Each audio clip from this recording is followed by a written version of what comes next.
Hi guys, welcome back to this week's edition of Danny's Diary. I'm just here in the Curragh after finishing galloping a few horses. Looking back over what's been a busy few weeks in National Hunt racing, the main talking point is Willie Mulllins Stable form. 33% strike rate over the last 14 days.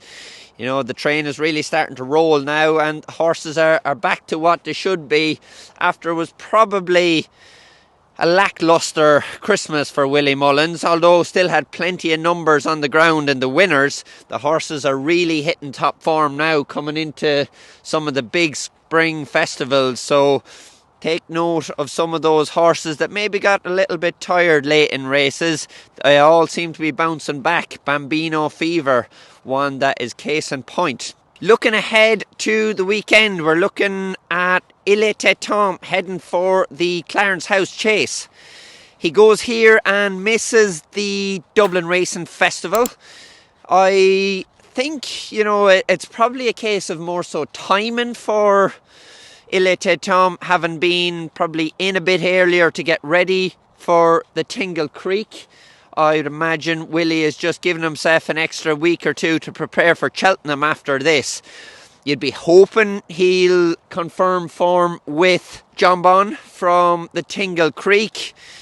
Harry Cobden takes the ride on Jonbon in the Clarence House. Does it change anything? I don't really think so. He's a 10-year-old Jonbon, jumps well and probably doesn't have the speed of the younger legs against him. I'd imagine they'll jump and gallop with him. It looks the best route to trying to win the race for me. After the wind surgery last year, he came back, was second in Cheltenham, reverse form with Load of Sud, but still couldn't get the better of Etait Temps in Sandown. So yeah, I'd be hoping it's Etait Temps' race to lose. He looks to have really stepped up on the performance in the Tingle Creek, and hopefully he can make himself a proper champion chase contender. We're looking at the ranking the National Hunt jobs for jockeys.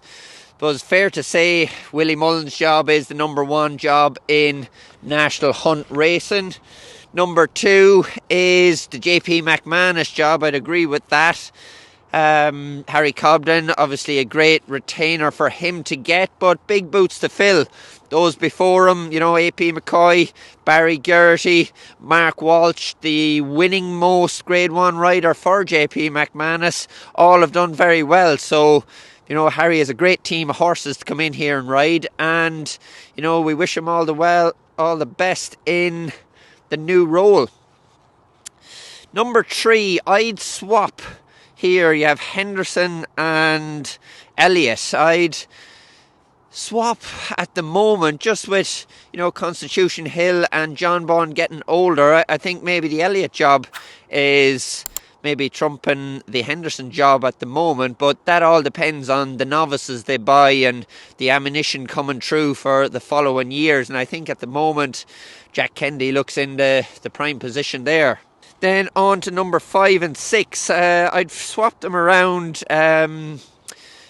Skelton and the Mullins second string. I've been lucky enough to ride plenty of the second strings and ride big race winners. And while if you're riding for Skelton, you're probably going to ride a lot more numbers. But for me, I'd rank these types of jobs on the big races you can win. And the second string of Mullins's, I think, would be a better role than Henderson's, or Skelton's, should I say, at the big festivals. Although Harry and Dan are getting better horses every year and they'll keep attacking. They probably look like they're going to put it up to Willie in the English Championship this year, especially with Gordon Elliott attacking Willie over here as well. It'd be great to see Dan and Harry do that over there, but all in the Mullins team will keep fighting to try and go for 3 in a row, but it's advantage Team Skelton there at the moment.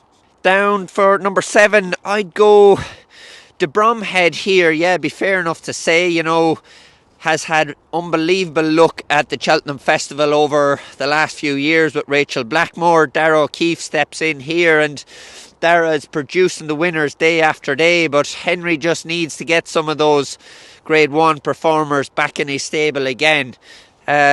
Gavin Cromwell, it's a great job as well, but the JP McManus job is probably taken from the Cromwell job at the moment, with, I know the way you're thinking, being his Gold Cup horse, but Gavin has won Champion Hurdles, Stayers Hurdles, Gold Cups.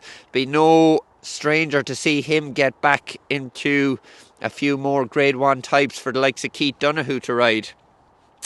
After that, the Munir Suede retainer is, it's a top job as well, but they haven't the numbers maybe they had in recent years. Daryl Jacob rode some fancy winners for them, and JJ Slevin is the man in the plate now, but they've probably invested more in store horses in the last couple of years, which maybe take a bit more time to come true. So it'll be interesting to see what rewards Munir and Suede, the double green team, reap from that reassessment of how they're buying the horses.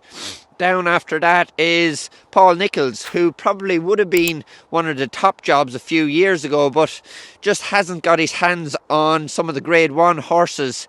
I think, they have a great team buying horses and they're not afraid to spend money, so it wouldn't be any strange thing to see Paul Nicholls getting into a few more good horses again over the coming years. But at the moment, it just lacks those stable stars, and sad loss of Caliph Du Berlais the other day as well was a real blow to the team, but they'll be hungry to get back up there.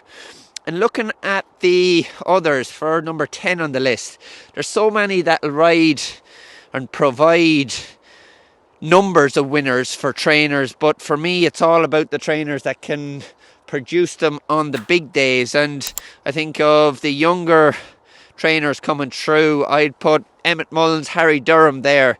Yeah, they're two fellas with probably 50-60 horses, and they won't be afraid to attack those big races and produce it at some of the big spring festivals. Looking ahead to the weekend, my rides, I'm in Navan on Saturday with Paul Townend away. I pick up a few rides for Willie Mullins. I ride Spread Boss Ted in the Beginner's Chase. He won a maiden hurdle for me around Navan last year. Has his first start back here and probably looks a very hot Beginner's Chase. I'd be hopeful he'll run a good race in it, but you look at the likes of Slade Steele, unlucky to be brought down the last day, but second to Predator's Gold before that, and Wingmen in here behind Final Demand and Predator's Gold. That's some fair form and experience and fitness that they have on their side, so might be a hot enough race, but fingers crossed Spread Boss Ted will give it his best. And I head for a busy book of rides in Thurles on Sunday. The Horse and Jockey steeplechase is probably one there'll be plenty of eyes on, and I ride James Du Berlais here for the double green team. He ran well in Ascot the last day, but this is it's going to be a tricky race. I would say Appreciate It is the one. His run behind a fit Affordale Fury in Thurles the last day gives him, the winning form of the race. Affordale Fury went on to win the Grade 1 in Leopardstown, and the way Appreciate It performs around Thurles, you'd imagine he'll be hard to beat here, but we'll give it a shot on James Du Berlais, who's had a few runs under his belt, and solid run, not beaten that far in Ascot the last day.